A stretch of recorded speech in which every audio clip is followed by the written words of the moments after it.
오늘 보실 하나님 말씀은 사도행전 15장 12절부터 18절 말씀을 보도록 하겠습니다. 함께 보시겠습니다.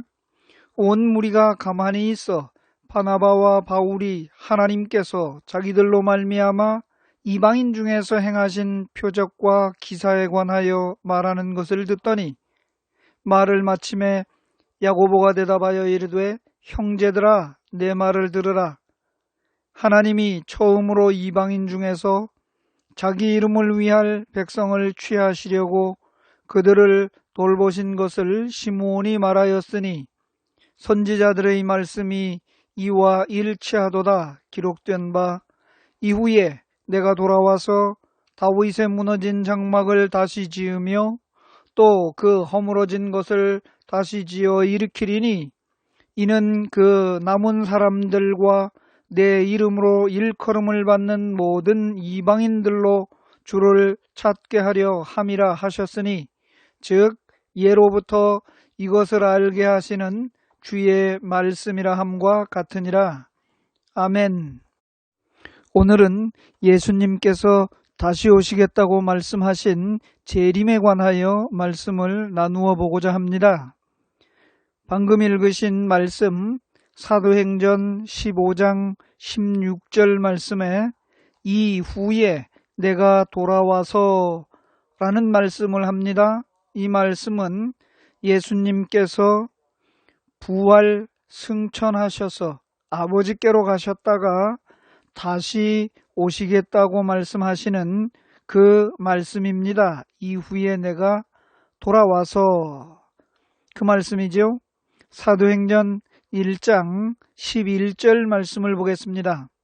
이르되 갈릴리 사람들아 어찌하여 서서 하늘을 쳐다보느냐 너희 가운데서 하늘로 올려지신 이 예수는 하늘로 가심을 본 그대로 오시리라 하였느니라. 아멘.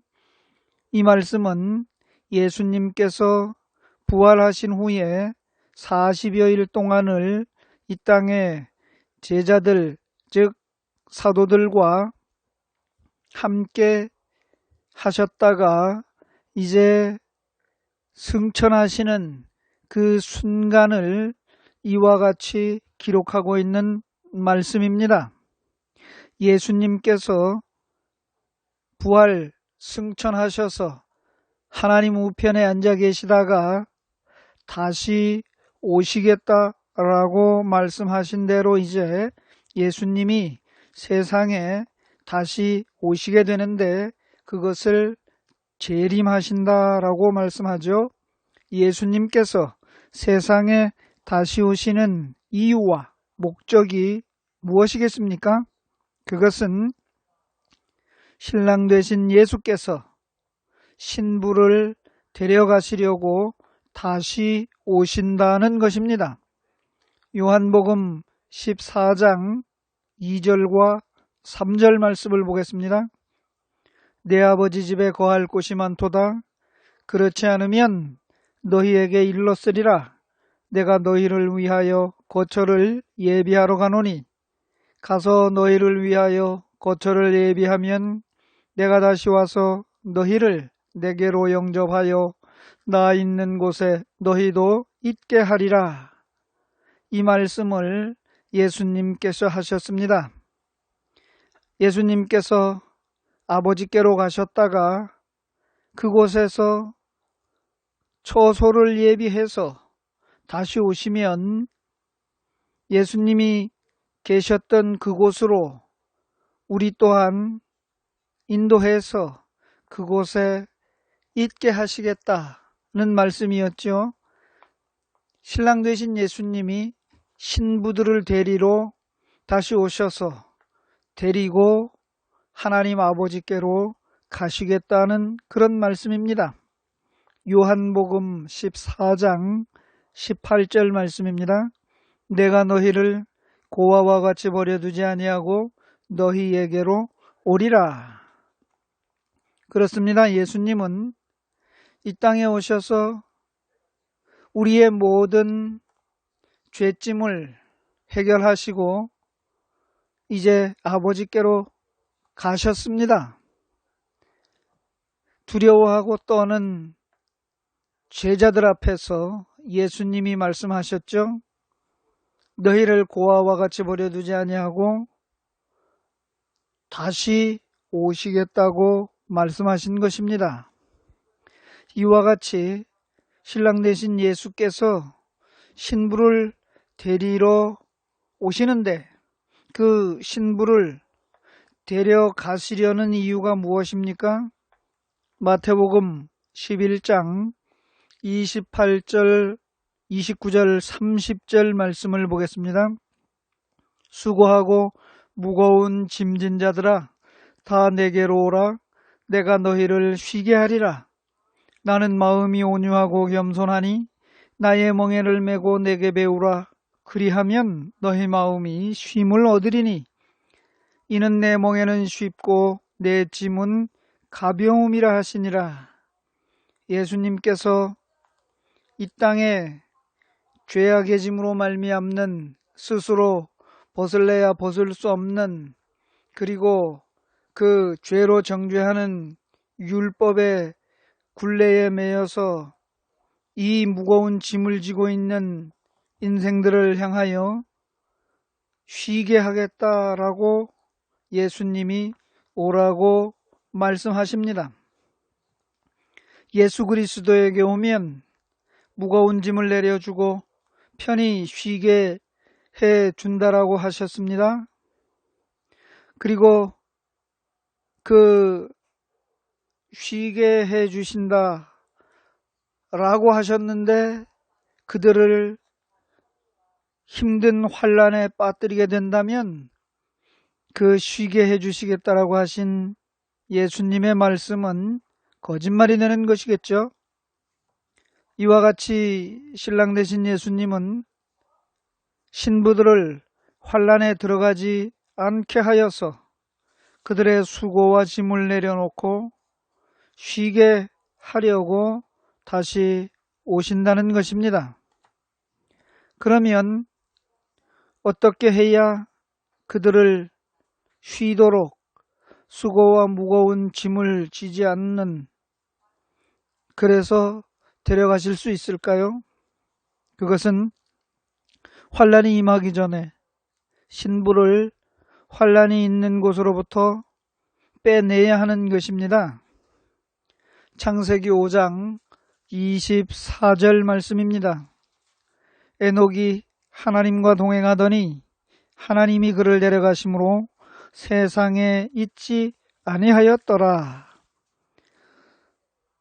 창세기 5장에서는 에녹에 관하여 하나님께서 그와 동행하여 세상에 있지 아니하도록 데려가셨다는 말씀을 하고 있습니다. 창세기 6장은 노아 홍수가 시작되는 심판의 장이 나옵니다. 바로 이 말씀에서와 같이 노아 시대 홍수가 일어나기 전에 심판의 환난이 일어나기 전에 에녹이 하나님께서 데려가심으로 세상에 있지 아니하였던 것과 같이 이 땅에 환난이 이르기 전에 하나님께서 에녹을 데려가셨던 것과 같이 신랑 되신 예수님께서 그의 신부들을 환난이 있기 전에 데려가기 위해서 다시 오시는 것입니다. 예수님께서 신부를 데려가기 위해서 오시는 것은 바로 환난으로부터 빼내어 가기 위한 것입니다. 이것을 휴거라고 하는 것이겠죠. 이제 예수님께서 다시 오시는 두 번째 이유는 메시아로서 이스라엘의 회복과 다윗의 무너진 장막을 일으켜 세우기 위하여 다시 오신다는 말씀입니다. 오늘 본문 말씀인 사도행전 15장 16절입니다. 이후에 내가 돌아와서 다윗의 무너진 장막을 다시 지으며 또 그 허물어진 것을 다시 지어 일으키리니 라고 말씀하고 있습니다. 예수님이 다시 오시면 다윗의 무너진 장막을 다시 지으며 그 허물어진 것을 다시 일으키신다는 것입니다.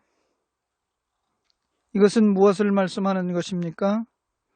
이스라엘을 회복하러 오시겠다는 말씀이죠. 이사야서 49장 6절 말씀을 보겠습니다.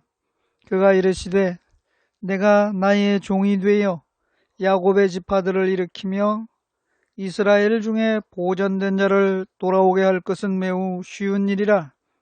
내가 또 너를 이방의 빛으로 삼아 나의 구원을 베풀어서 땅 끝까지 이르게 하리라.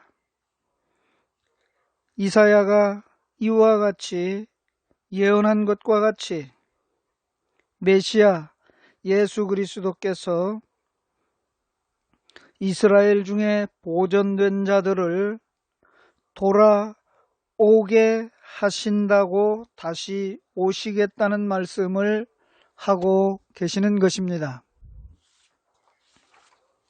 이스라엘을 위해서 다시 오시는 예수님은 무슨 목적을 가지고 이스라엘을 위해서 오십니까? 이스라엘 위해서 오시는 예수님은 신랑이 되신 예수님이 신부를 데리러 오시는 그것과는 다르게 이스라엘을 회복시키러 오시는 예수님은 다른 목적이 있어요. 신부를 데리러 오실 때에는 오직 신부만 위해서 오시는 것이 그 목적이지만 이스라엘을 위해서 오실 때에는 이스라엘을 위한 것, 이스라엘을 회복시키는 것도 있지만 그보다 더 중요한 것은 하나님의 이름과 하나님의 약속이 있기 때문입니다. 하나님께서는 이스라엘을 천하만민의 대표로 선택하셨는데 이스라엘이 실패함으로 하나님의 약속이 깨졌습니다. 하나님의 약속이 깨어짐으로 말미암아 하나님의 이름은 땅에 떨어졌고 하나님의 완전한 율법은 완전하지 못한 법이 되었습니다. 그러므로 예수님께서 이스라엘의 회복을 위해서 다시 오시는 이유는 깨어진 약속을 이루심으로 말미암아 하나님의 이름을 회복하셔야 합니다. 더 나아가서는 하나님의 법인 율법이 완전하다는 것이 드러나야만 합니다. 하나님께서 이스라엘과 하신 약속은 예수 그리스도를 메시아로 그 메시아가 다스리는 하나님의 나라를 약속하셨습니다. 그런데 이스라엘이 실패함으로 하나님께서 주신 이 약속이 깨졌습니다. 사람이 다스리는 세상, 이스라엘 백성들이 할 수 없으므로 이스라엘 백성들이 실패하였으므로 하나님께서 그 아들 예수 그리스도를 메시아로 보내어 다시금 그 약속을 이루시려고 예수님께서 다시 오시는 것입니다. 사람이 통치하여 실패한 나라를 하나님의 아들 예수 그리스도가 메시아로 오셔서 하나님의 율법으로 완전한 메시아 왕국을 이루어 하나님의 이름을 회복하시는 것입니다. 에스겔서 36장 21절 22절 말씀을 보겠습니다. 그러나 이스라엘 족속이 들어간 그 여러 나라에서 더럽힌 내 거룩한 이름을 내가 아꼈노라. 그러므로 너는 이스라엘 족속에게 이르기를 주 여호와께서 이같이 말씀하시기를 이스라엘 족속아 내가 이렇게 행함은 너희를 위함이 아니요 너희가 들어간 그 여러 나라에서 더럽힌 나의 거룩한 이름을 위함이라. 이와 같이 에스겔 선지자를 통하여서도 그 이스라엘이 하나님의 거룩한 이름을 더럽힘으로 말미암아 하나님의 이름을 하나님이 아끼고 하나님이 거룩한 이름을 회복하시기 위하여서 하나님은 이렇게 메시아 예수 그리스도를 다시 보내시겠다는 것입니다. 하나님의 율법이 완전한 것을 증거해서 하나님이 하신 약속을 완전하게 이루시려고 예수님은 다시 오시는 것입니다. 이제 선택된 이스라엘이 이 하나님의 약속된 대로 이루어내지 못하고 그 약속을 깨뜨림으로 말미암아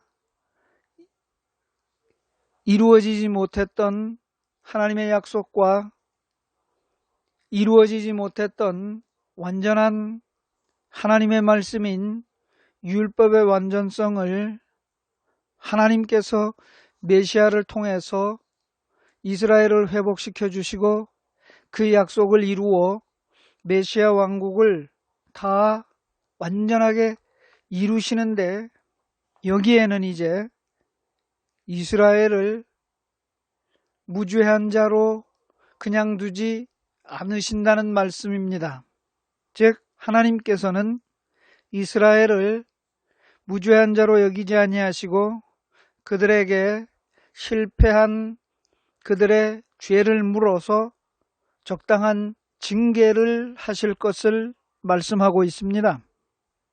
예레미야 30장 11절 말씀을 보겠습니다. 이는 여호와의 말씀이라 내가 너와 함께 있어 너를 구원할 것이라 너를 흩었던 그 모든 이방을 내가 멸망시키리라 그럴지라도 너만은 멸망시키지 아니하리라.